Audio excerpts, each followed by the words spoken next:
Absolutely. We will Okay. increase it from what it was previously.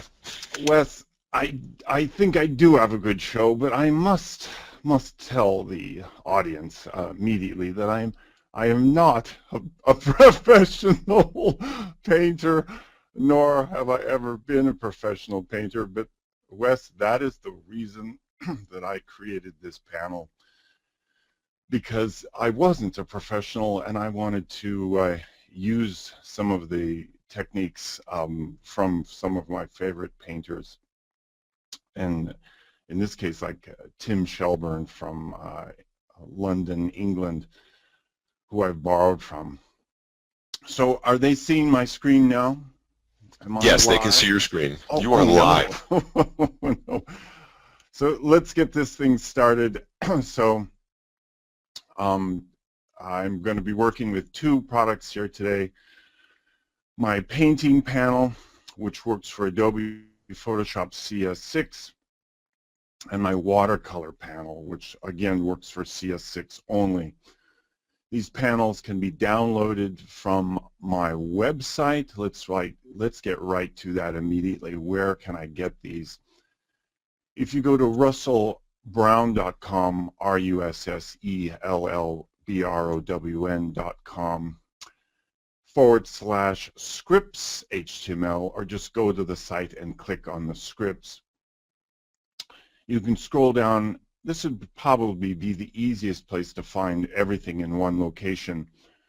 Some of my stuff is located on the Adobe Exchange, which is a panel that actually sits inside of Photoshop, and I'll show that in just a minute. So you can get panels installed right within Photoshop. But if we scroll down here, today's topic is about my watercolor assistant. You can watch my crazy movie here or download the installer here. And again, down here, let's scroll down, where's my other one? The painting assistant right here.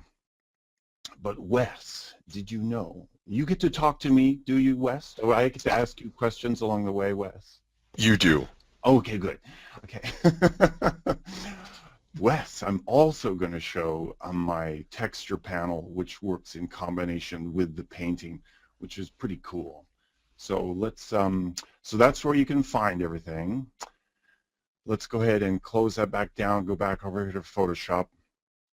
And my goal here today in this first part is to take a typical image like this, and in this one I'm going to turn it into an oil-like painting, as you see here. And here's some of the pieces I've done and converting the image. And what the key to this is, Wes, is that you don't have to be as talented as some of the people I see on the Facebook forums.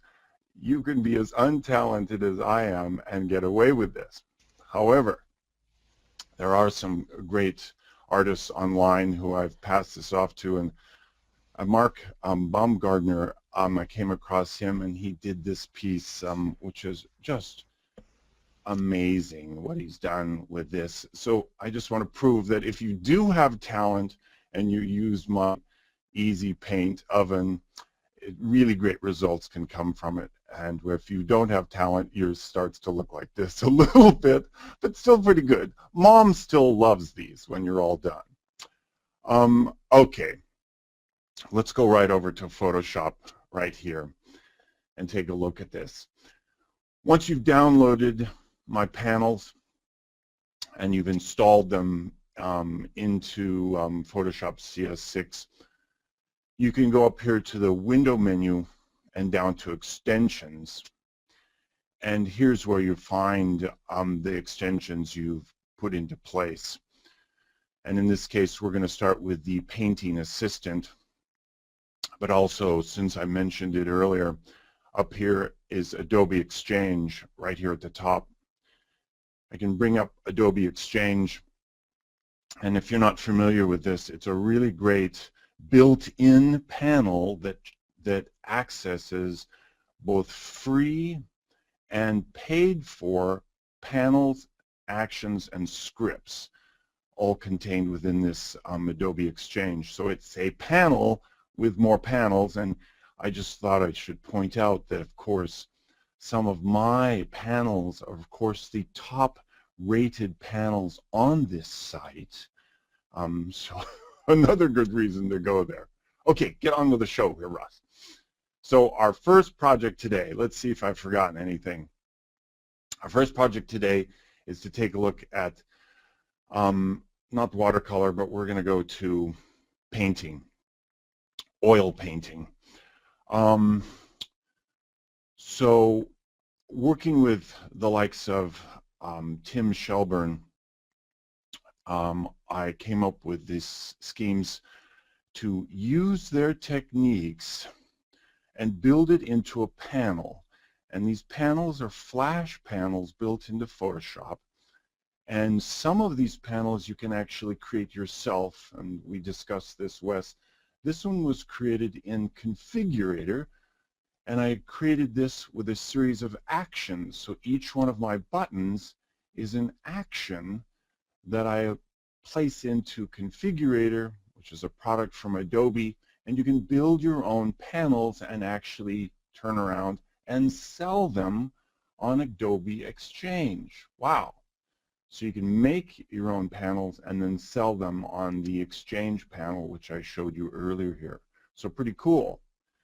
So let's go back over here.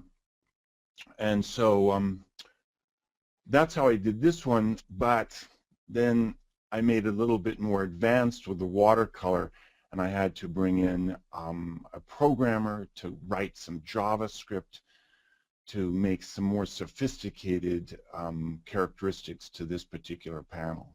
Okay, get on with it. So here today, sitting in front of me, I have my Intuos 5 small tablet. I have my art pen, which I really like using, and I'm going to make a demonstration between the art pen and a standard Wacom pen.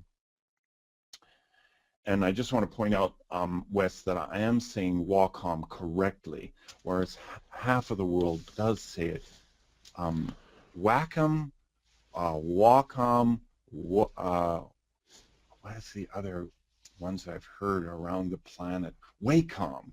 Wacom and Wacom are definitely used around the world. Okay, we have an image open already.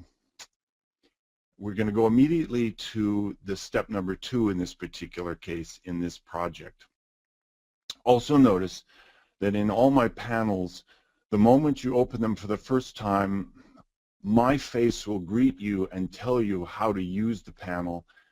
And if you forget how to use the panel, you can always go to a built-in tutorial that's right here on this second panel within the product. So I'll go through and show you some tips and techniques even after this tutorial. Okay, step number 1, I'm going to click right here with step number 2. I'm going to click on image smoothing. Oh, let's start over again. Yes, let's start all over. Wasn't that nice? If you've started a project and you're in the middle of that project, it will remind you that you are in the middle of the project and allow you to start over again. So here we go again. Image smoothing, I found that it's best to, yes, okay, be that way. As I click on this button, oh, look at that, look at that. This is, see, I may just have to restart. Let's try, I'm going to try my watercolor assistant and see if it's going to behave and give me trouble. Okay, the watercolor assistant is behaving for me. The oil painting assistant was having trouble, Wes, so we're shifting gears here. Similar workflow in a step-by-step process. And once you've installed this, I've installed the brushes you need, the presets you need, and also under each of the tools that you select, there's a tool preset. So if we take a look at the basics, within Photoshop, you have brushes that you create and select. Then you apply the brush settings, and you now have a brush preset. Then if you take that brush and you select a particular brush you're working with, then you can create a tool preset. And so the tool preset contains all of your brush information, all of your preset information, combined with all of your option bar information. It's one of those basic things you need to know, but with my panels, you don't need to know any of that, because what I'm doing is driving the whole show and just giving you the brushes.